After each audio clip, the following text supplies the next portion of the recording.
Le Dieu de la délivrance fermera-t-il la porte de la repentance aux méchants?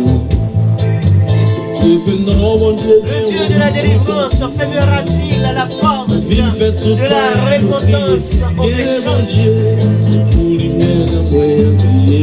Mes chers frères et sœurs, bienvenue à l'heure de notre conférence. À continuer avec la série du psaume 7. Bienvenue tout le monde. C'est l'heure de rassembler. C'est l'heure de rassembler. C'est l'heure de rassembler. C'est l'heure de partager.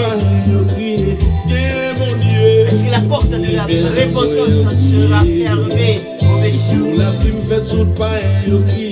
Bienvenue mes frères. Bienvenue ma soeur. Bienvenue tout le monde. Et bienvenue tous ces ceux-là qui n'ont pas encore rencontré avec le Seigneur. Bienvenue. C'est bien votre moment. C'est bien votre moment d'écoute. Bonjour tout le monde. Bonsoir tout le monde. Les amis Paul et Al qui entrent la carreau à l'heure de la conférence hebdomadaire. La série du psaume 7, un psaume que nous avons vraiment tant étalé de sujets, puisque c'est en série. Prenons le temps pour lire la lecture de la parole de Dieu, le psaume 7, pour enfin approcher vers vraiment le point important de cette série. Est-ce que Dieu va permettre à ce que ça va clôturer aujourd'hui? Je ne sais pas, mais cependant, une telle belle série, Dieu de délivrance. Dieu de délivrance, le Dieu qui est vraiment capable de délivrer. Bonjour tout le monde, c'est un panneau pour que nous puissions partager, c'est un panneau pour que nous soyons capables vraiment passer le message ça avec nos amis qui découragent, nos amis qui trouvent dans une situation difficile. Psaume 7. Alors donc de la lecture, puisque le parcours est probablement long. Puisque le parcours, peut-être c'est pas très court. Psaume 7.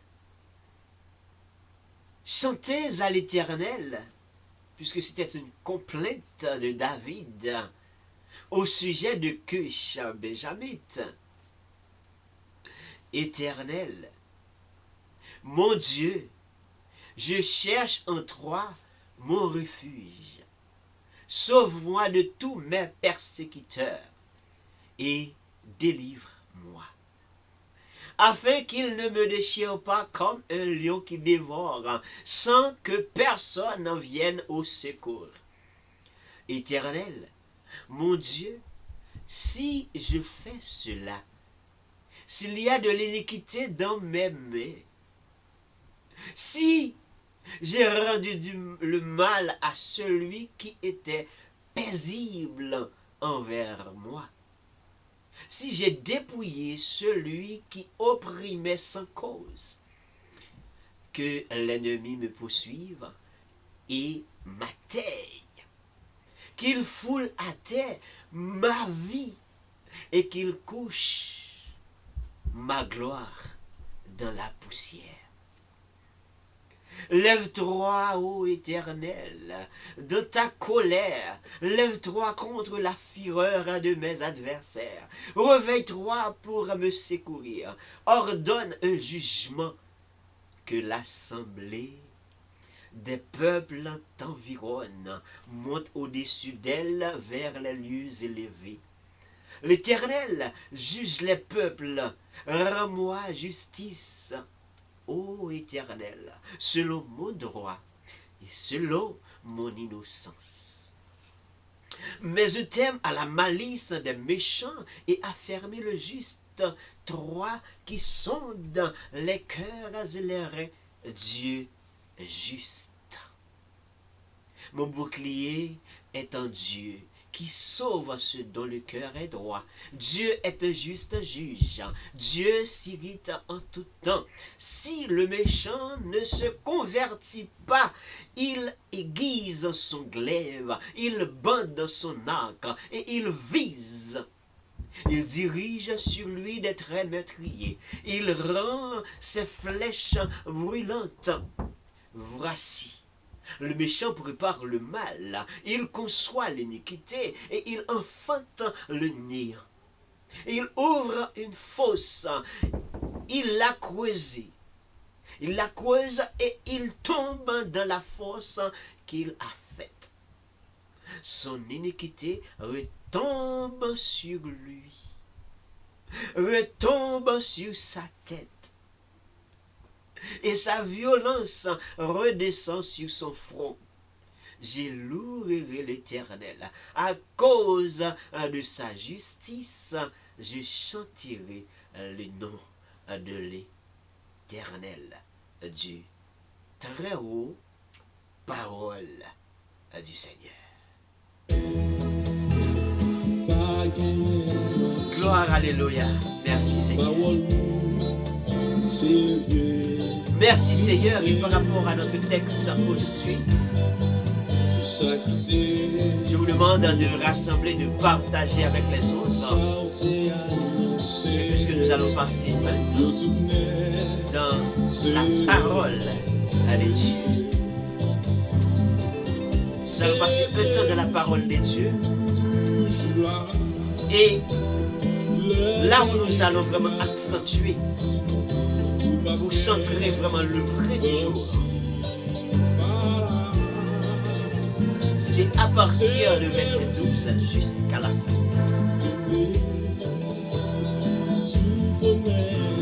Le Dieu juste, le Dieu qui s'irrite en tout temps, mais cette fois-ci, ce n'est pas le cas de Dieu qui s'irrite, mais plutôt un appel à la conversion des méchants ou de ceux et celles qui tentent de faire du mal. Oh, le très important dans le verset 13, si le méchant ne se convertit pas, il aiguise son glaive, il bande son arc et il vise. Alors qu'il dirige vers lui des traits meurtriers, il rend ses flèches brûlantes.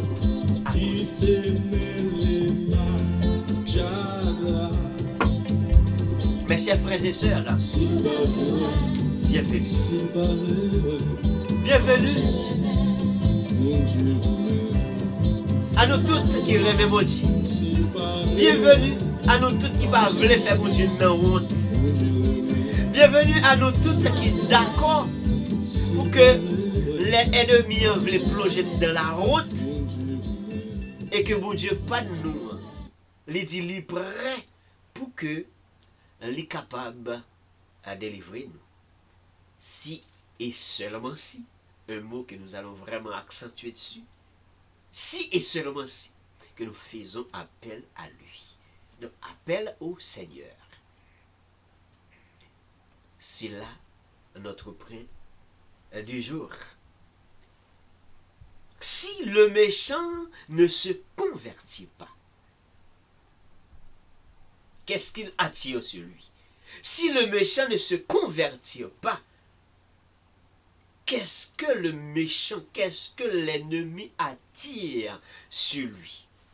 Si l'accusateur ne se repentit pas, qu'est-ce qu'il attire sur lui? Pas parce que le serviteur David voudrait tout simplement dire exactement, voici ce qui va arriver envers le méchant, ce qui va arriver envers l'ennemi, mais la condition se pose. Si le méchant ne se convertit pas, c'est pour cela que je vous demande de partager cette portion d'aujourd'hui, cette série aujourd'hui avec les autres, soit pour l'aider à vraiment changer fusil d'épaule, soit pour l'aider à se détourner de ses mauvaises voies, ou pour l'aider également à entrer dans le sein de notre Seigneur Jésus-Christ. C'est extrêmement important. C'est ce que David a fait lorsqu'il était arrivé dans une situation très difficile. Il devrait faire appel envers le Seigneur afin que le Seigneur puisse venir en aide, afin de trouver un refuge en lui, afin de trouver vraiment une délivrance vers lui. Lorsqu'il dit, mon Dieu, je cherche en toi un refuge. Mais pourquoi cherche-t-il un refuge? Il cherche un refuge. Il fait appel à Dieu afin que le Dieu lui sauve. Parce qu'il y a tant de persécutions par des persécuteurs. Il y a tant d'accusations par des accusateurs. Il y a tellement de couches qui vraiment se rassemblent sur son dos. Et ils n'ont qu'un but. Atteindre vraiment pour atteindre leurs objectifs. Déchirer David comme un lion qui a rencontré vraiment et quelqu'un qui n'a pas de lieu pour le refuge, qui n'a pas de secours, déchirer, dévorer, sans que personne ne pourrait même pas porter secours. Alors que David fait appel avec ce Dieu-là. Et il demande un jugement. Il a réclamé un jugement. Bon Dieu réclamé un jugement.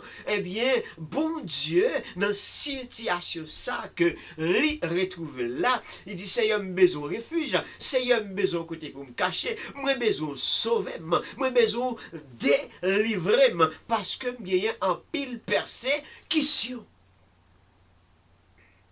Mais puisque c'est une accusation que ont déposé sous d'homme, de par cette accusation, je fais appel à toi afin que vraiment tu viennes en aide, envers moi. C'est ce que David a fait dans le psaume 7. Parce que David ne veut pas que le lion, que ces lions-là, le déchirent. Il ne veut pas que cela, donc il est allé vers Dieu. Tout comme toi. Tout dépend de ta situation, tout dépend de ton problème, tout dépend vraiment de quelles circonstances dont tu es arrivé. Donc, il faut faire appel à Dieu. Mais à condition que tu connais Dieu, à condition que tu fais déjà la paix avec Seigneur Jésus-Christ. À condition.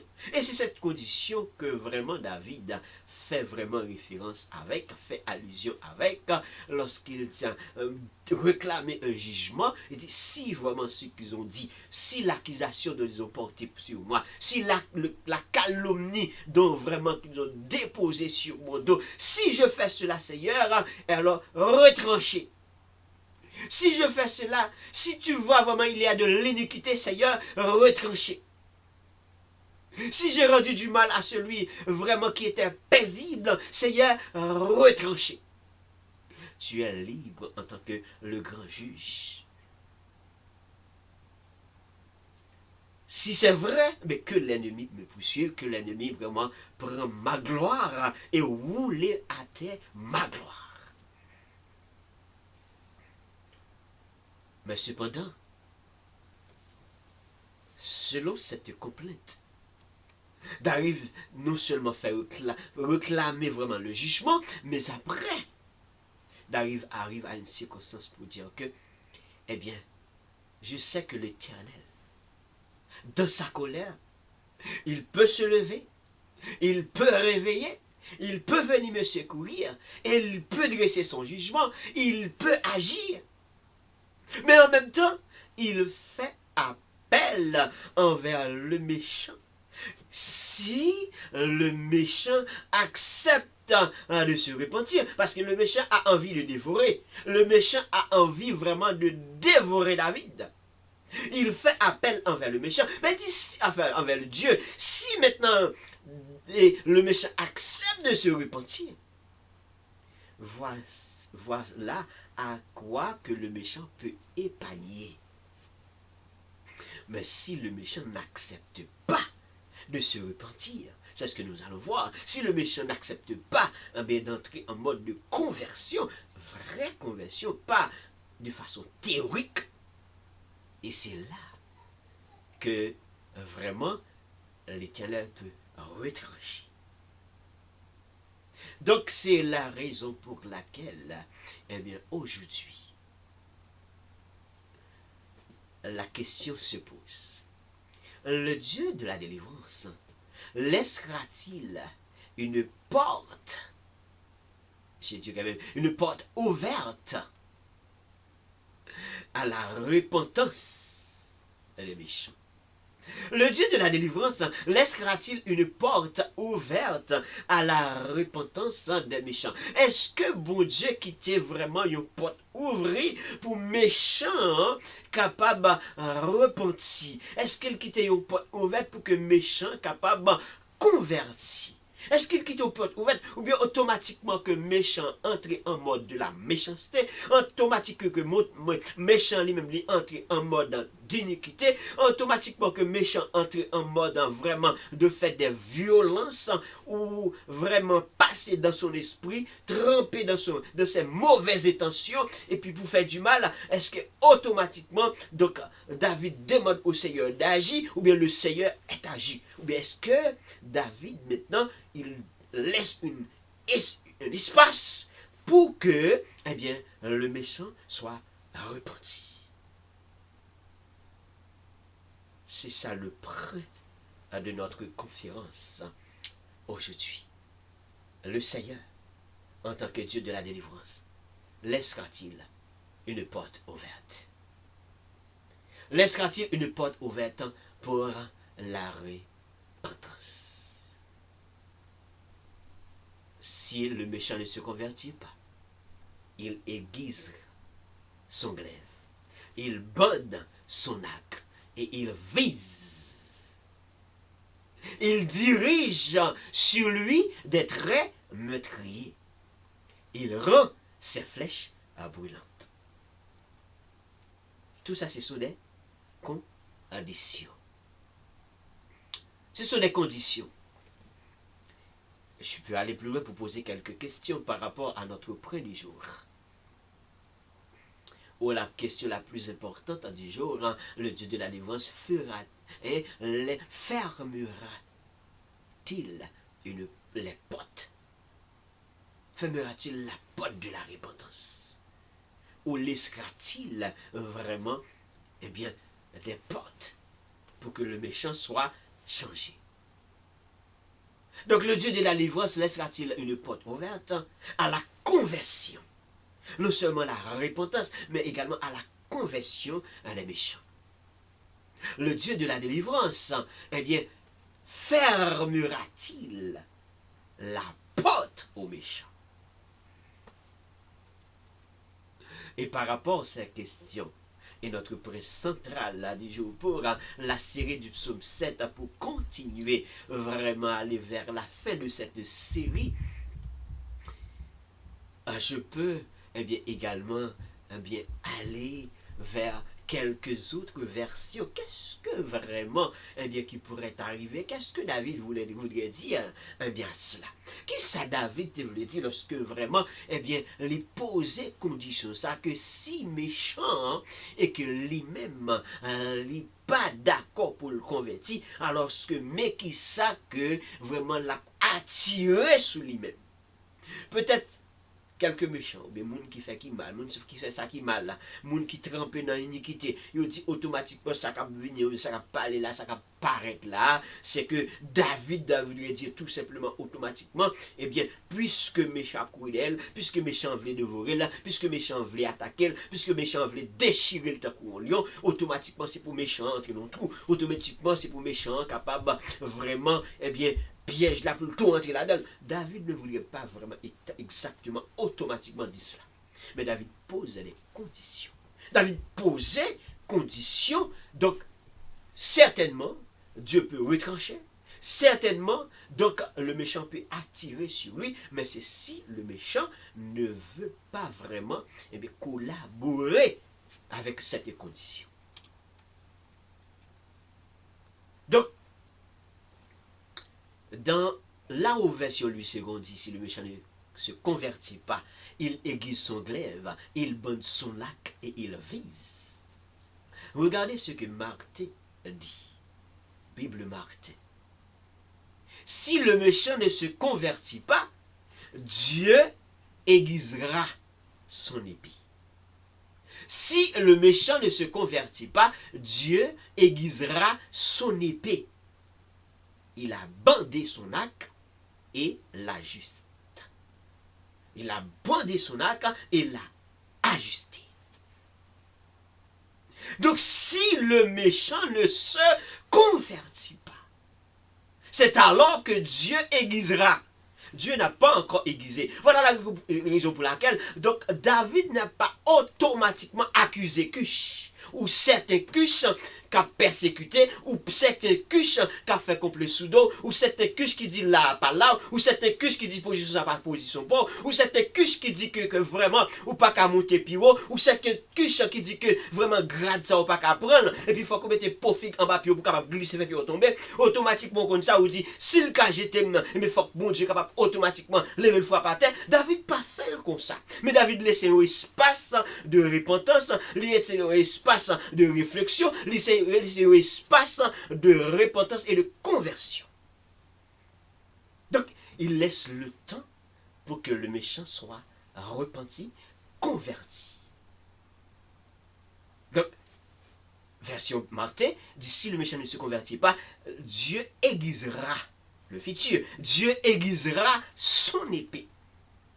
Il a bandé son arc, il a ajusté. Donc tout à l'heure, on va entrer dans ces termes pour vous bien expliquer l'arc et bien expliquer glaive. Je vais vous expliquer ça puisque c'est la conférence hebdomadaire. Donc, et d'autre part, Darby, version Darby, nous dit, si le méchant ne se retourne pas, Dieu aiguisera son épée. Il a bandé son arc, il l'a ajusté. Donc, là où Martin dit, si le méchant ne convertit pas, ou bien ne se convertit pas, Dieu aiguisera son épée. Et Darby dit, si le méchant ne se convertit pas, si le méchant ne se retourne pas. Donc, ce qui signifie que la voie où le méchant a pris, la voie où l'ennemi a pris, la voie où l'accusateur a pris, la voie où les comploteurs a pris, la voie où les calomniateurs vraiment, ont pris, ce n'est pas une bonne voie. Donc, voie V-O-I-E. Ce n'est pas une bonne route, ce n'est pas un bon chemin. Donc, il est important pour que méchant a détourné de mauvaises voies qu'il y a, de mauvais plans qu'il gagne, de mauvaises intentions qu'il gagne, de sa cap manigancer dans tête li a pour le capable changer, pour le capable faire en sorte de changer de position. C'est la raison pour laquelle on ne peut pas vraiment, dire David est méchant. David n'est pas méchant parce que le méchant cherche à le dévorer. Le méchant cherche à le déchirer. Mais David pose des conditions parce que David veut la repentance des méchants. David veut que le méchant change vraiment de conception. C'est pour cela que, il laisse vraiment cet espace. Un espace quand même important. C'est la raison pour laquelle, donc, est-ce que Dieu ferme la porte à la repentance aux méchants? Donc, dans cette circonstance-ci, donc, la porte n'est pas fermée. La porte n'est pas fermée. Mais c'est aux méchants de choisir.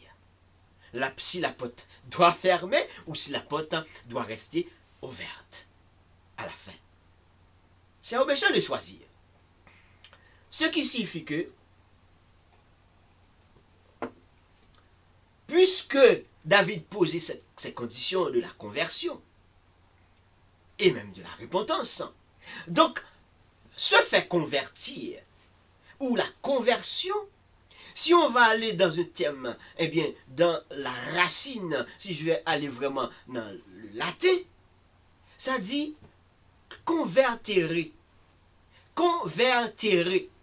Ce qui signifie généralement transformer, modifier, changer quelque chose ou changer quelqu'un.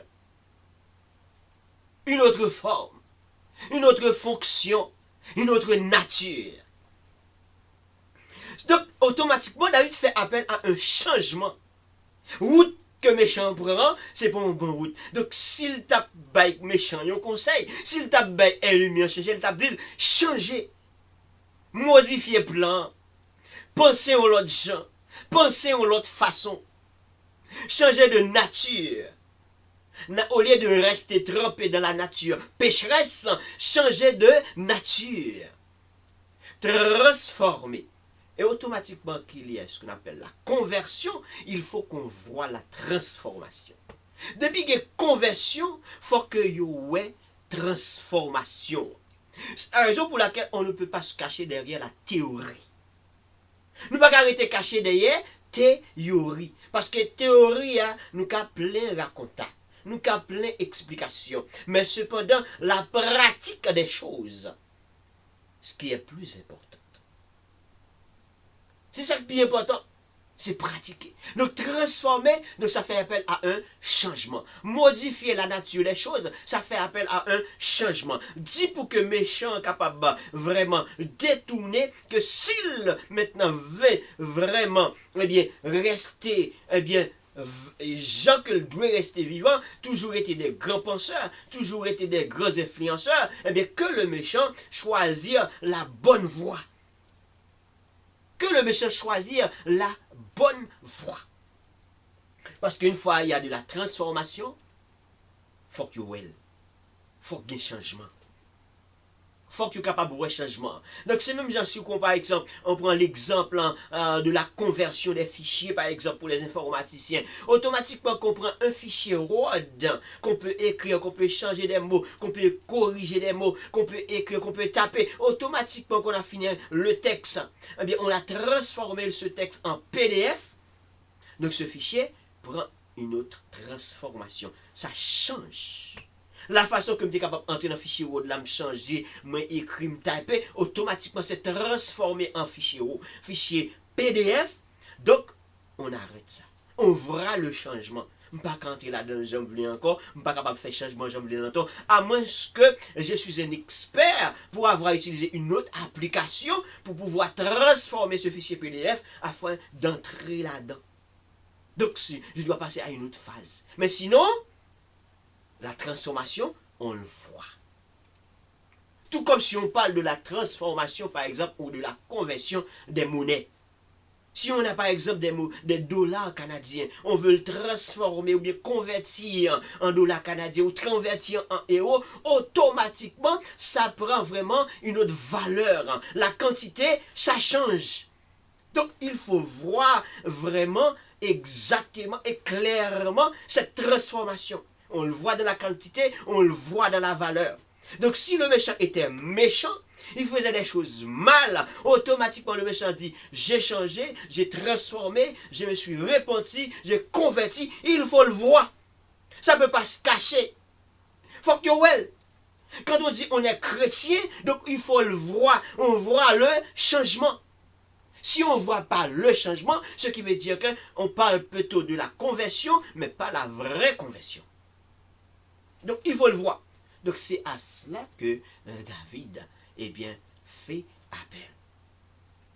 Mais pour la croyance religieuse, une fois parlé de la conversion, sur le plan, vraiment, sur le plan religieux, ça a amené quelqu'un à changer peut-être de religion, changer de comportement, changer d'opinion, changer de mauvaises intentions, changer de toutes sortes de choses que avant que la personne vraiment avait l'habitude de le faire. Donc ça doit changer. Les styles doivent changer. Les comportements doivent changer. Les positions doivent changer. Ça doit changer. Il faut voir ce changement. Si on ne voit pas le changement, on parle de la conversion, mais on ne peut pas parler de la vraie conversion. Il faut voir le changement. Il faut le voir. Si les personnes étaient catholiques, il y a un style, il y a un comportement, il y a une façon, il y a des cantiques, il y a des choses. Mais une fois que la personne entre dans le protestantisme, donc dans le christianisme, donc du protestantisme, on voit qu'il y a une sorte de changement.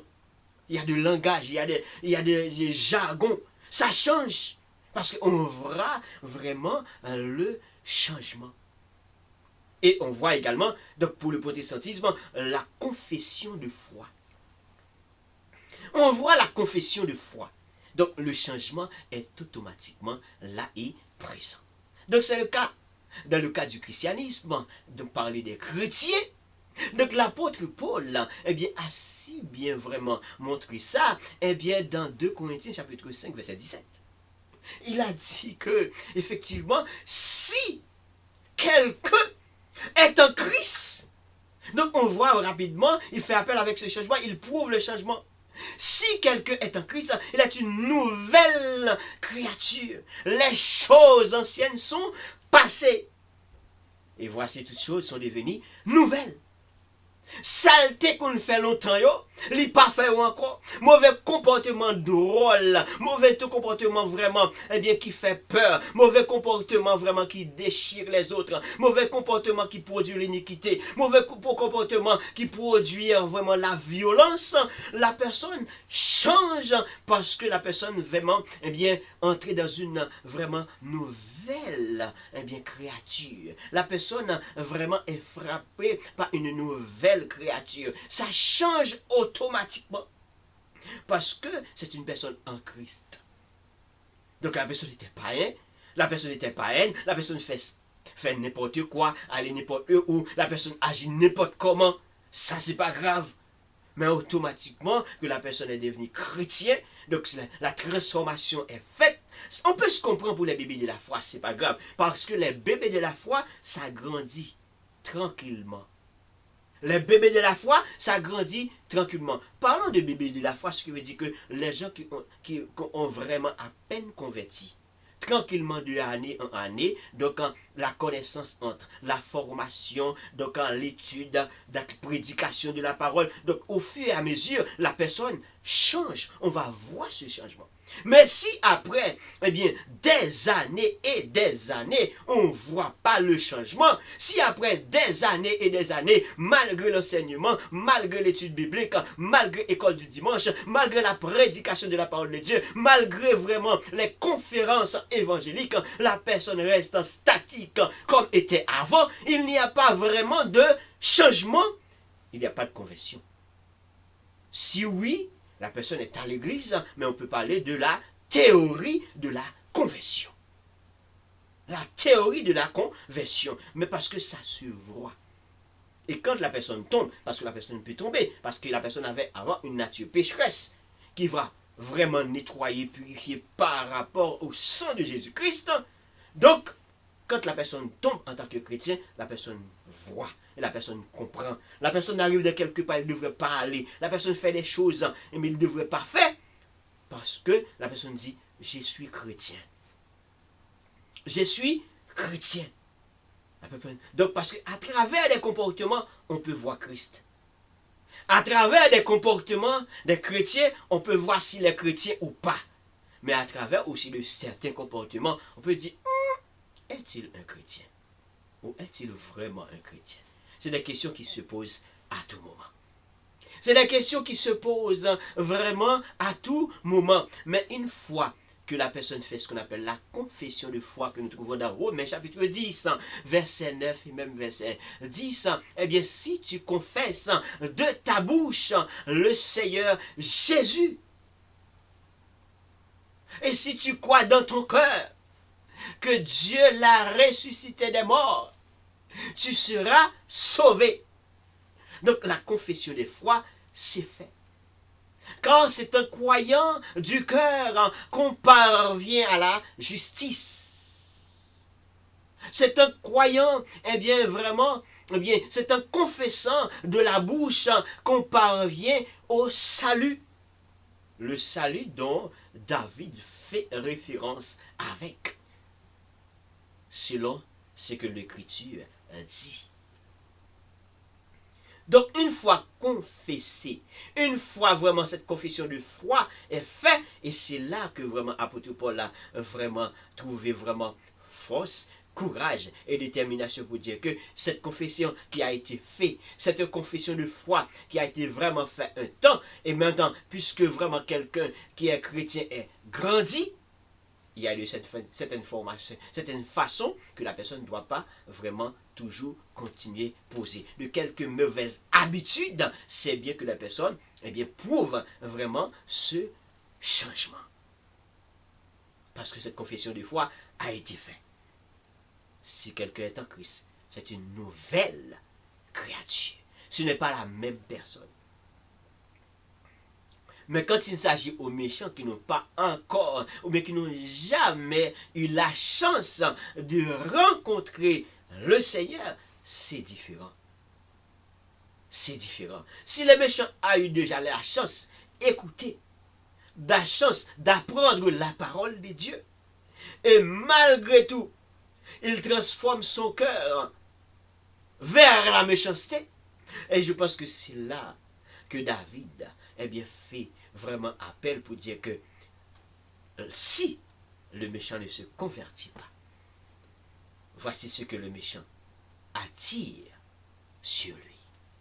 Le méchant ne va pas attirer vraiment de bonnes choses, mais le méchant va attirer de mauvaises choses sur lui. Le méchant va attirer des traits meurtriers sur lui. Donc c'est pour cela que je vous dis que David n'a pas dit que le méchant va tomber dans des pièges, mais le méchant va attirer des pièges. Et surtout, c'est des pièges encore que le méchant a tendus. C'était des pièges que le méchant a manigancés. Ce sont vraiment des complots que le méchant a manigancés. C'était des bagailles que le méchant lui-même l'était préparé lui-même.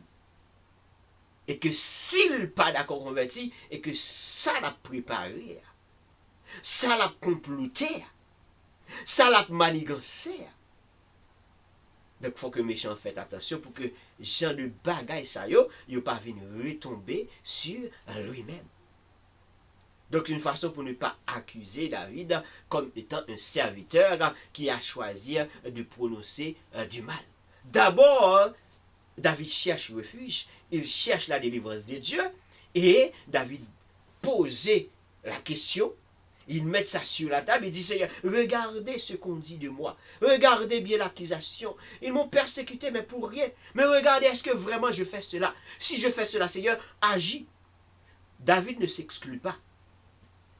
Donc dans le jugement, David ne s'exclut pas, mais David fait appel au Seigneur, et David est bel et bien inséré dans le jugement. Mais il dit, Seigneur, regardez selon mon droit. Est-ce que je fais cela ou est-ce que je ne le fais pas? Donc, regardez si je fais cela et si je ne fais pas cela. Donc, pour comprendre vraiment ce que David a fait, donc le mot que David a utilisé dès le commencement de ce verset, si, S-I, pour dire vraiment que David n'est pas automatiquement prononcer un jugement ou prononcer un verdict, mais le mot si, ça veut dire beaucoup de choses. Si, en français principalement, on peut dire une conjonction de subordination, introduisant une condition. Ah, c'est une condition, bien peut-être une hypothèse. Une condition. David pose une condition. David n'a pas condamné personne. David n'a pas du tout condamné l'ennemi. David n'a même pas condamné le méchant qui court après lui pour le dévorer, le méchant qui court après lui pour le déchirer. David n'a même pas condamné le méchant. Mais David pose une condition. Si. David pose des hypothèses. Comme exemple, si tu viens, je serai là. Mais si tu ne viens pas, je ne serai pas là. Donc c'est la condition qui se pose. Si vous vini, m'a là. Mais si vous pas vini, m'a là. C'est la condition que David suppose. Donc le si, ça pourrait peut-être poser vraiment des interrogations indirectes. Le si peut-être poser des questions par rapport à ce qui vraiment arrive. Si tu n'aimes pas ça, je m'arrête là. Des conditions peuvent se poser, mais en mode si. Condition et hypothèse utilisées avec vraiment l'indication pour une condition probable. Probablement, le méchant va tomber. Mais rien ne dit que le méchant va vraiment tomber. Probablement, mais à condition que le méchant soit converti. À condition que le méchant soit repenti. Mais si le méchant ne se repent pas, si le méchant n'accepte pas vraiment de détourner de ses mauvaises voies, donc cette hypothèse va trouver place. Cette condition va trouver vraiment place. Donc c'est le si plus présent produit le futur. C'est là que je comprends lorsque vraiment la version Martin, Bible Martin nous dit que si le méchant ne se convertit pas, Dieu aiguisera son épée. Si le méchant vraiment ne se convertit pas, Dieu aiguisera son épée. Et Darby dit, si le méchant ne se convertit pas, si le méchant ne se retourne pas, Dieu aiguisera. Ça veut dire, route méchant point, position liée, direction la point, dans condition que méchant positionné, il n'est pas bon. C'est mieux que le méchant soit converti. C'est mieux que le méchant soit repenti. C'est mieux.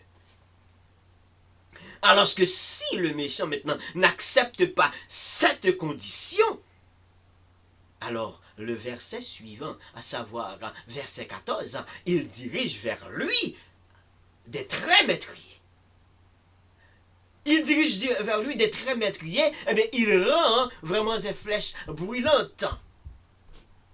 Voici, le méchant prépare le mal. Ce n'est pas David qui fait la préparation du mal. David n'avait pas vraiment dans son intention de faire du mal. David pas dans la tête pour faire méchant mal. David pas pour le faire mal, il pas envie de faire mal. Mais David dit, si condition ça a posé, méchant, il prend route pour le faire mal.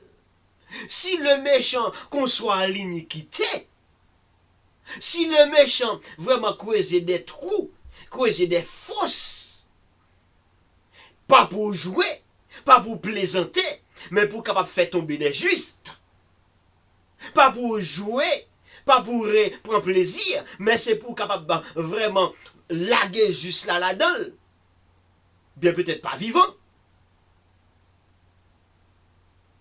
Donc quand le méchant vraiment construit son iniquité,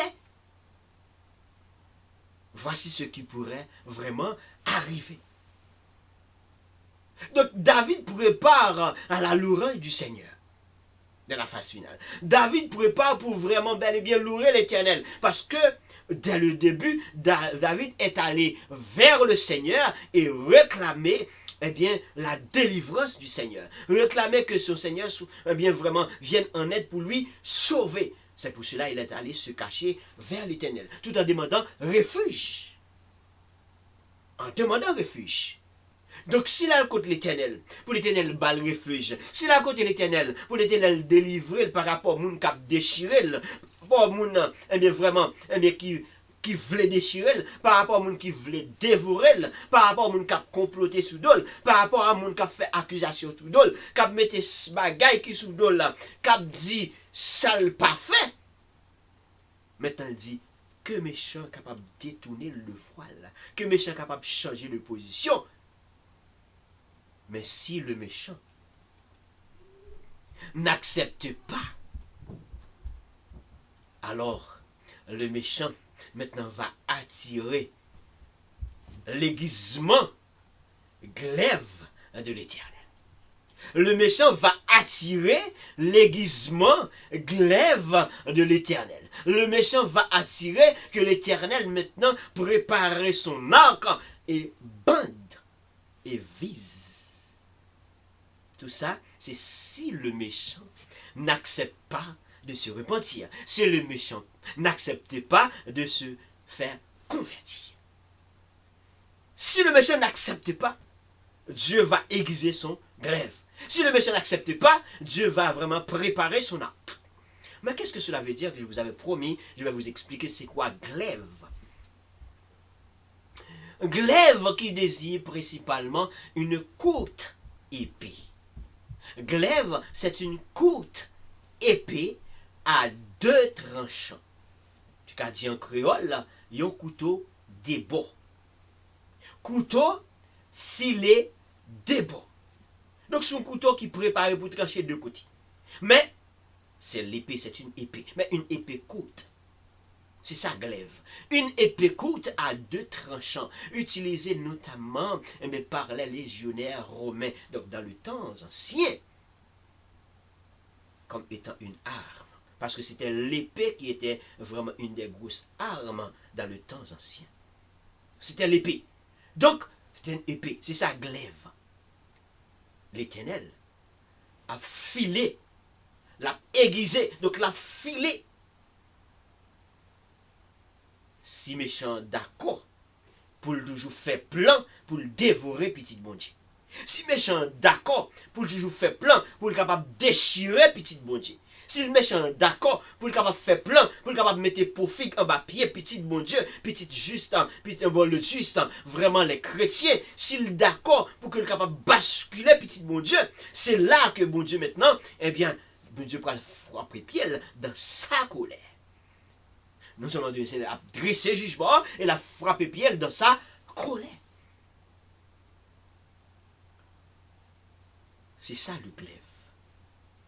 L'épée courte. Donc l'Éternel a aiguisé, la filé. Donc il se pourrait bien que l'Éternel n'aiguise pas son glaive. La condition de subordination est bien posée. Si le méchant accepte de détourner de ses voies. Si le méchant accepte de vraiment de laisser cette mauvaise voie, la voie de la méchanceté, il se pourrait bien que l'Éternel n'aiguise pas son glaive. Ça qu'arrive que l'Éternel pas filé couteau. Il pas filé épée des bords. Ça qu'arrive. Ça capable briver. Alors lorsque vraiment eh bien, nous parlons de arc. Parce qu'il bande son arc. Arc, c'est l'affaire que nous voyons dans la flèche. La flèche qu'on se prépare, ça fait une sorte de demi-cercle. Ça fait une sorte de demi-cercle. C'est ça qu'on appelle arc. Donc, il bande son arc. Donc, il prépare son arc. Donc pour lancer des flèches. Les flèches que la Bible, Somme 7 a parlé, donc les flèches brûlantes. Donc il se pourrait bien que le méchant soit épargné de ces flèches. Mais si le méchant accepte de détourner, le méchant accepte de changer de position, le méchant vraiment, il est bien frappé par la repentance, ça peut arriver que Dieu change aussi de conception, Dieu change aussi de pensée. Donc, l'arc, le cercle, qui pourrait peut-être permettre à ce que, eh bien, le méchant soit tombé de par une flèche brûlante, le glaive qui pourrait trancher l'affaire, et le méchant, normalement, ne va pas vraiment retrouver de la position pour réjouir. Parce que le but de la méchanceté du méchant, c'est triompher sur les justes. Triompher vraiment sur les fils de Dieu. Triompher sur petit bon Dieu. Triompher sur les humains. Mais si méchant accepte de changer de position, bon Dieu, dans l'amour, il est capable d'épargner méchant. Donc, puisque David fait allusion à la conversion, nous ne pouvons pas attendre que vraiment à une conversion sur le plan théorique et théorique seulement. Car une conversion sur le plan théorique, c'est le fait de dire que je me suis converti. Je suis allé à l'église. Et à chaque dimanche, je suis toujours là. Cela pourrait être poser des questions. Quelqu'un fait preuve de la conversion, il est allé à l'église. La personne fait preuve de la conversion, la personne est allée à l'église. Mais est-ce que la personne grandit spirituellement en parlant?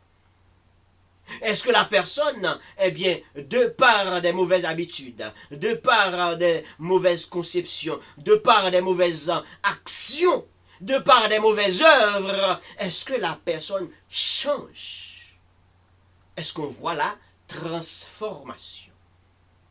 Donc, si nous allons rester sur la théorie des choses seulement, mais nous allons vite tomber dans un arc cinématographique. Donc pour cela, faisons appel à la vraie évangélisation dont la Bible a parlé. Il faut qu'il y ait vraiment une confession de foi et par la suite une transformation. Donc, véritable évangélisation, droit fait, mais également véritable transformation, cela aussi doit fait. Faut gagner vraie conversion, faut gagner de vraie transformation, et faut que également gagner moun pas bon Dieu, petit pas bon Dieu, qui pour disponible à aller claironner, aller partout et propager la bonne nouvelle pour ça yo qui toujours a trempé n'en fait ça qui mal pour qu'on capable connaître que on doit changer de position, changer de conception. Donc faut qu'il y ait une vraie évangélisation qui se pose. Donc la véritable évangélisation est la proclamation fidèle de l'évangile, c'est-à-dire la bonne nouvelle du salut en Jésus-Christ. Son but est d'amener les gens à la repentance et à la foi en Christ. Donc là où il y a l'amour, là où il y a le respect. Donc, le témoignage doit se faire avec bienveillance, mais sanctifié dans vos cœurs, Christ, le Seigneur, étant toujours prêt à vous défendre avec douceur et respect devant quiconque vous demandez raison de l'espérance qui est en vous. Selon 1 Pierre chapitre 3, verset 15. Donc, quel est donc le mandat des appelés? Quel est donc le mandat des prédicateurs? Quel est donc le mandat des apôtres? Quel est donc le mandat pour les chrétiens que Christ a fait appel à lui pour propager, pour la propagation, proclamation vraiment de cette vraie l'évangile, de vraie l'évangélisation? Quel est donc? Mais le mandat, c'est la mission même. Le mandat missionnaire, annoncer la bonne nouvelle, est une mission confiée à tous les disciples de Jésus-Christ. À l'effet de toutes les nations des disciples. Et baptisons-les au nom du Père, au nom du Fils et au nom du Saint-Esprit. Donc une telle bonne nouvelle, ce n'est pas l'affaire d'un homme. Une telle bonne nouvelle, ce n'est pas l'affaire de missionnaires. Une telle bonne nouvelle pour la belle proclamation et la propagation, ce n'est pas l'affaire d'un homme, ce n'est pas l'affaire d'un gâteau personnel. Quelqu'un doit retrancher la façon dont il veut. Donc Dieu fait appel et Dieu prépare afin que les justes appelés, préparés pour la propagation de l'évangile, soient allés partout le monde et prêcher la bonne nouvelle. Pas mauvaise nouvelle. Pas mauvaise intention, bonne nouvelle. Pas annoncer de mauvais plans, bonne nouvelle. Pas monter des accusations, bonne nouvelle. Et pour enfin que le monde, les humains qui ont entendu, les humains qui ont accepté cette bonne nouvelle pour en faire fait dans la confession de foi, soit avoir une vie chrétienne. Et cette vie doit être cohérente. Donc, les actes et l'amour fraternel témoignent également de la foi. Que votre lumière ainsi brille devant les hommes, afin qu'ils voient vos bonnes œuvres et qu'ils glorifient votre Père et qui est dans les cieux. Selon Matthieu chapitre 5, verset 16. Donc, quand cette confession de foi est là, et Dieu, de par ta préparation et la chance que tu as, Dieu t'a choisi pour que tu sois un chrétien, pour que tu sois choisi et pour aller porter sa parole, il faut qu'on voit les bonnes œuvres. En tant que chrétien, il faut qu'on voit les bonnes œuvres. En tant que les gens transformés, il faut qu'on voit les bonnes œuvres. Et l'amour fraternel est bel et bien là. Avec respect, comme nous venons de dire dans la Bible, selon 1 Pierre 3, verset 15. Respect et amour. Dieu a prescrit tout cela. Respect et amour.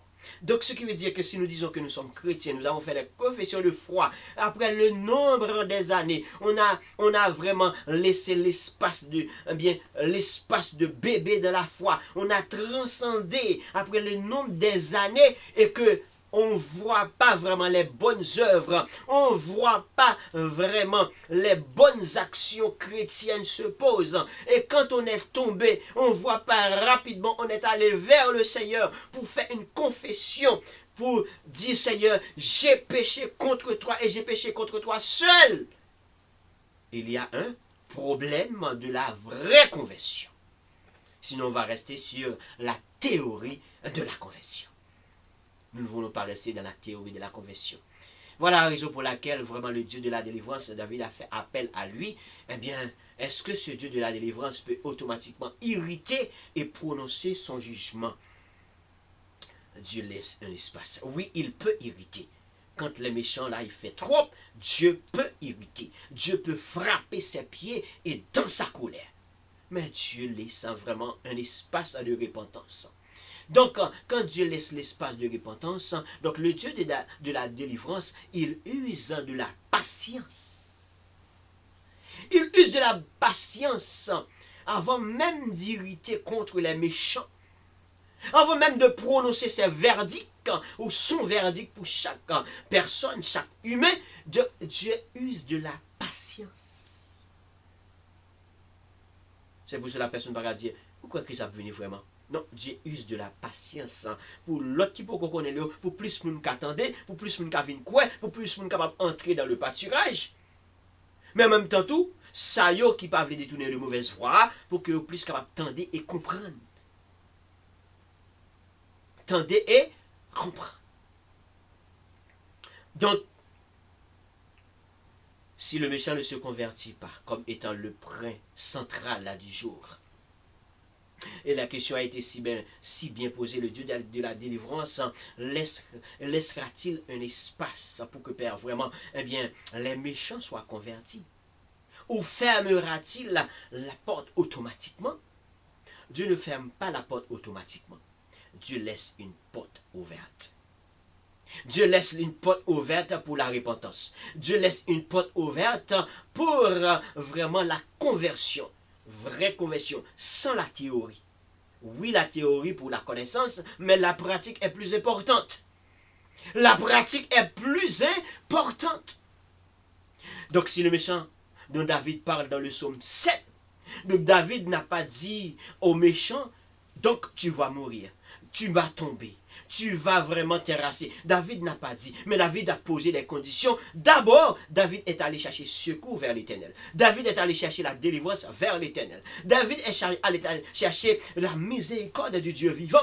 Une fois maintenant, il se retrouve vraiment caché dans les bras du Seigneur, caché dans la grotte du Seigneur. Maintenant, il dit, Seigneur, maintenant analysez la situation. Regarde si je fais cela. Regarde si vraiment ce qu'on dit de moi. Regarde si ce que Cush a dit dans le psaume 7, dans le complot du temps à l'époque de Saül. Donc, puisque Cush, c'était un allié de Saül, il est allé porter vraiment des accusations sur David, afin que Saül, le roi qui était l'ennemi farouche de David, automatiquement Cush a apporté, et le roi Saül a entendu. Le roi Saül est en fureur, le roi Saül veut déchirer, le roi Saül veut dévorer.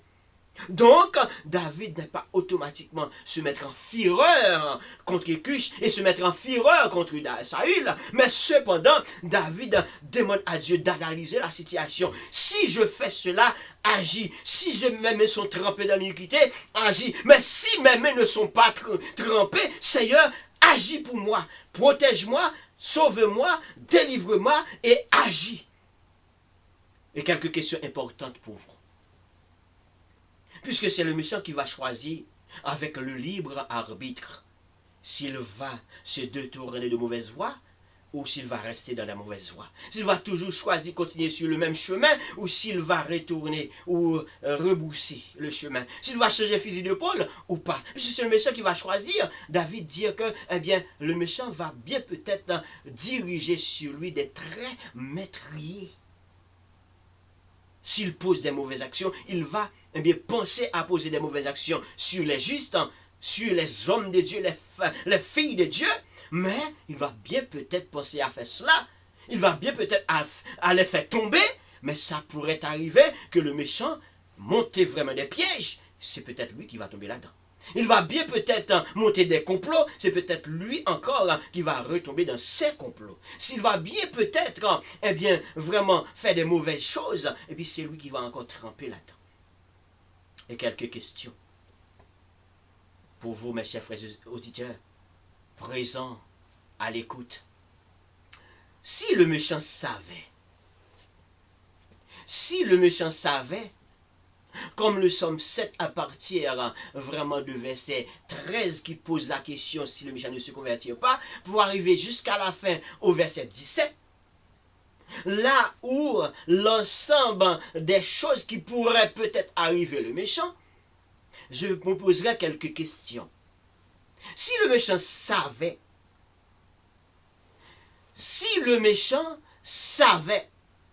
quand il prépare le mal pour faire tomber des justes, pour attaquer des justes, pour attaquer les enfants de Dieu, si le méchant savait,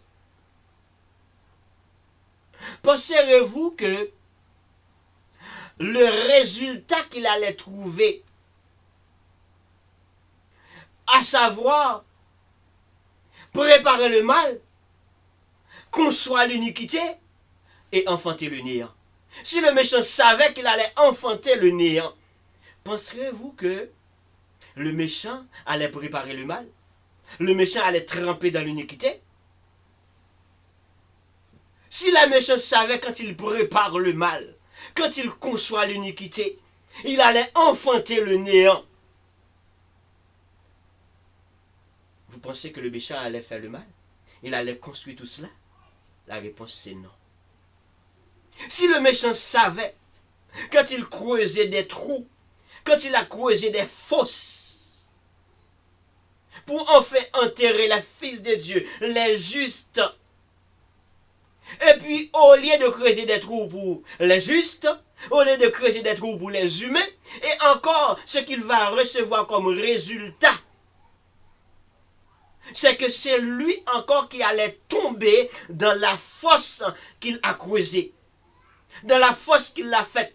Penserez-vous que le méchant allait creuser des trous? Ou s'il pense qu'il allait creuser des trous pour vraiment faire tomber tes enfants, les membres de la famille, et bien au lieu que c'est les membres de la famille qui vont tomber, les membres de la famille qui vont plonger dans le trou, et que c'est ses fils ou ses membres de ses racines qui allaient tomber là-dedans, pensez-vous que le méchant allait creuser des trous? Ce sont des questions posées. Si le méchant, en construisant de l'iniquité, alors que l'iniquité allait retomber sur sa tête, comme David a si bien posé des conditions. Ce sont des conditions que David a posées. Des conditions hypothétiques. S'il possède, lorsqu'il a construit l'iniquité, pour faire du mal envers les humains, et puis ces iniquités allaient retomber sur sa tête, pensez-vous que l'ennemi, ou le méchant, ou ceux qui font la méchanceté, ceux qui pratiquent la violence, allaient construire ces iniquités-là? Dernière question. Si le méchant savait, lorsqu'il allait préparer la violence, monter des complots pour aller faire des violences, pour aller déchirer les humains, dévorer les humains, lorsqu'il a bien fait ses montages, eh bien, au lieu de frapper par la violence les humains, les fils de Dieu, les justes, les chrétiens, et puis la violence allait redescendre sur ses fronts ou sous son front. Pensez-vous que le méchant allait faire de la violence? L'ennemi allait faire des montages de violence? L'ennemi allait penser à dévorer les enfants de Dieu, dévorer les fils de Dieu, dévorer les humains? Non! Le méchant n'allait jamais penser une chose pareille. Jamais penser une chose pareille, préparer du mal, conçoit l'iniquité, et puis enfanter le néant. Creuser des trous, creuser des fosses, et puis qui allait tomber là-dedans? C'est lui. Construire l'iniquité, et qu'il allait retomber encore sur sa tête, il n'allait jamais construire l'iniquité. Préparer des violences, et puis au lieu que il allait faire de violence sur les fils de Dieu, et puis le glaive de l'Éternel était déjà bien aiguisé des deux côtés, qu'il attend. Pensez-vous que l'ennemi allait faire des violences sur les humains, sur les enfants de Dieu, sur les proches, sur les membres de ta famille ou sur toi? Non, le méchant n'allait jamais faire cela. Et c'est la raison pour laquelle David a posé ces conditions. Si le méchant ne se convertit pas, il allait attirer sur lui tous ces traits métriers. Ces traits métriers, qui sont des traits métriers? Eh bien, traits métriers, l'aile préparée mal là, c'est des traits métriers. L'aile couillée trois, c'est des traits métriers. L'aile construit ça, elle construit de malio, mais c'est pas pour capable de dire que triompher, pour montrer que l'a bien passé, mais c'est pour capable de faire mal, pour que le capable de triompher, il pas ta chambre fait parce qu'on est très meurtrier ça pour aller tomber sous tête li, il va tomber sous front, il capable même tomber sur ses membres de sa famille, il n'allait jamais faire cela. Et c'est là que le prêt est important. Si le méchant ne se convertit pas, alors combien qu'il est important que le méchant soit converti? Combien qu'il est important que le méchant soit vraiment confessé de sa bouche que Christ est le Seigneur? Et si, et seulement si, que le méchant était sur la mauvaise voie, combien c'est important que le méchant soit détourné de ses mauvaises voies. Détourné de ses mauvaises voies. Afin que la porte qui reste ouverte, qui c'est la repentance, soit appartient à lui. La porte qui reste ouverte, qui c'est la conversion, reste vraiment à lui. La porte ne sera pas fermée, mais c'est si et seulement si. Pensez-vous que David était méchant? Pensez-vous que David était posé vraiment de mauvaises conditions? Non, cette condition avait eu de bonnes places. David n'a pas prononcé, mais David a posé des conditions et David a laissé une belle porte ouverte sur l'influence de l'inspiration divine. Donc David vraiment a bien écrit ses récits et posé cette condition. Et je pense qu'à partir vraiment de cette conférence, Vous êtes tellement bien comprendre vraiment cette série. Et si vous êtes là pour la première fois, cette série commence vraiment pas mal de temps. Il y a pas mal de points qui ont été vraiment débattus dès vraiment le commencement. C'est peut-être en la fin ou proche de la fin de cette série. Mais c'est une série qui est tellement riche quand quelqu'un veut te faire du mal. Pour pas courir, condamner, mais garder autour de vous-même. Est-ce qu'on en tort? Lequel que fait des accusations, monter des complots, est-ce qu'on méchant?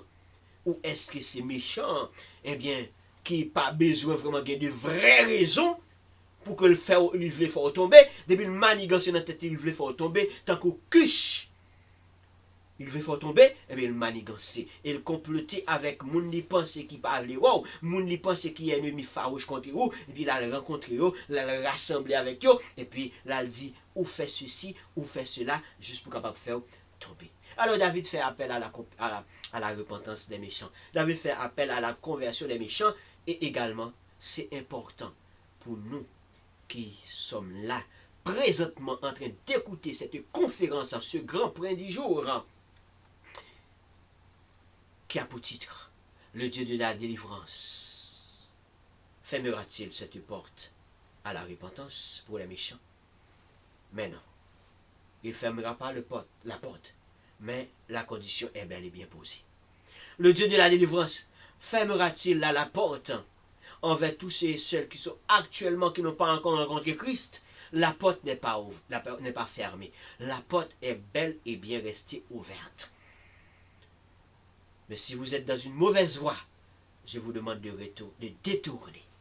Si vous êtes sur des mauvais chemins, je vous demande de détourner. Si toi qui nous écoutes es sur un mauvais chemin, je réclame que tu prennes conscience de retourner de ce chemin-là, de cette mauvaise voie-là.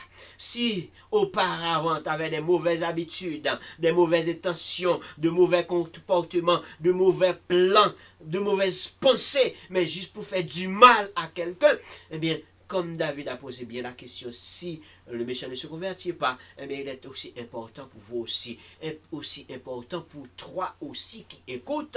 Il est important de retourner de tes mauvaises voies, de se repentir, de convertir.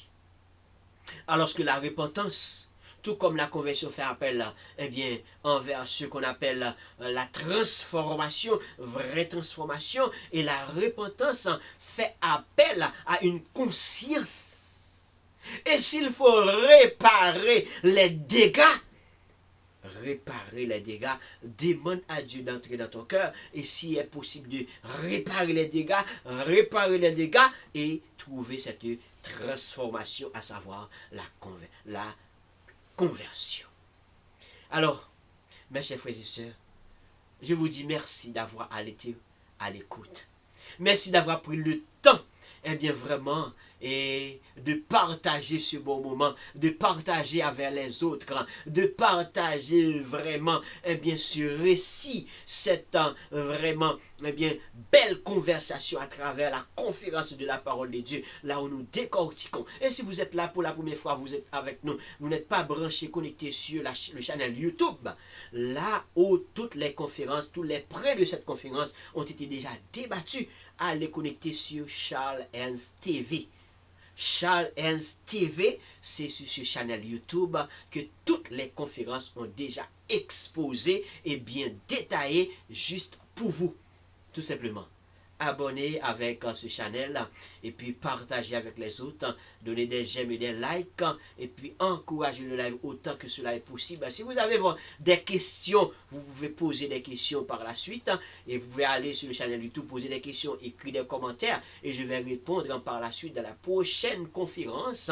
Vous avez mon numéro de téléphone sur le channel YouTube, c'est écrit dans Entrez connecté et dans la première page, il y a le numéro de téléphone et courriel. Dans la bas de la description, il y a également le numéro de téléphone et le courriel. Posez des questions. Et si vous avez besoin de moi, faites appel à moi pour que vraiment on peut discuter ou apporter de la parole vivante que le Seigneur m'a confiée, tout comme la grande mission.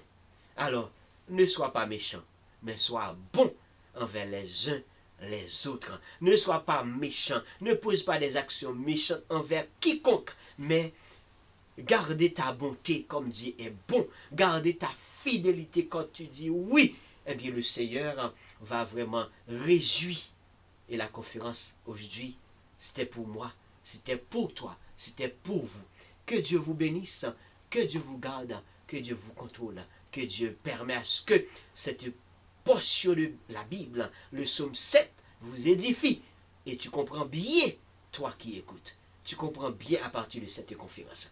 Merci et continuez d'encourager le live, continuez d'encourager, continuez de partager avec les autres. Et cela va faire du bien. C'était votre ami Ernst Charles, dit Psalmiciens pour les autres, ou évangéliste Ernst Charles. Et le channel YouTube, c'est Charles Ernst TV. Comme tu vois Ernst écrit, c'est sûr que tu ne vas pas manquer. Et comme ça, nous ne pouvons pas faire bon Dieu nous honte. Que Dieu vous bénisse tous. Que la paix du Seigneur reste élevée sur chacun de vous. Pas seulement pour le présent moment, mais pour tout le temps et pour toute l'éternité. Allez en paix. À la prochaine pour une autre conférence évangélique. Votre serviteur Ernst Charles. Devenons mon Dieu bien ou non comportement. La vie me fait tout pain ou crier. Bien mon Dieu, c'est pour lui-même un moyen crier. C'est pour la vie me fait tout pain ou crier. Bien mon Dieu, c'est pour lui-même un moyen crier. Jésus c'est avocat. De façon pour lui plaider cause. Jésus c'est avocat. Et de façon pour lui plaider cause moi. C'est pour la vie me fait tout pareil crier. Yeah mon Dieu, c'est pour lui mettre un moyen prier. C'est pour la vie me fait tout pareil crier. Yeah mon Dieu, c'est pour lui mettre un moyen prier. Jésus c'est défenseur. De façon pour lui plaider cause moi. Jésus c'est défenseur. De façon pour lui plaider cause moi. C'est pour la vie me fait tout pareil au crier. Yeah mon Dieu, c'est pour lui mettre un moyen prier. C'est pour la vie me fait tout pareil au crier. Yeah mon Dieu, c'est pour lui mettre un moyen prier.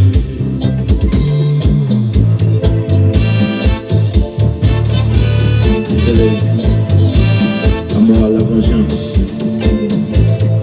Et amour à la rétribution. Elle dit encore.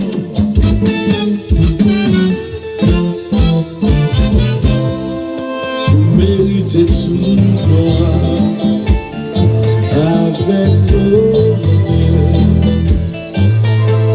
Me lever même pour m'adorer et pour glorifier non.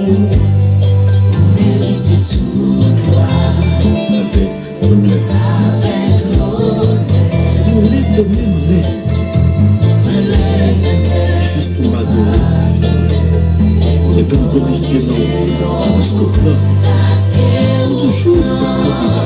on toujours fait gros miracle. L'autre coup, pas changer les amours. Yes, j'aime bien. Parce que là, on fait miracle. Toujours.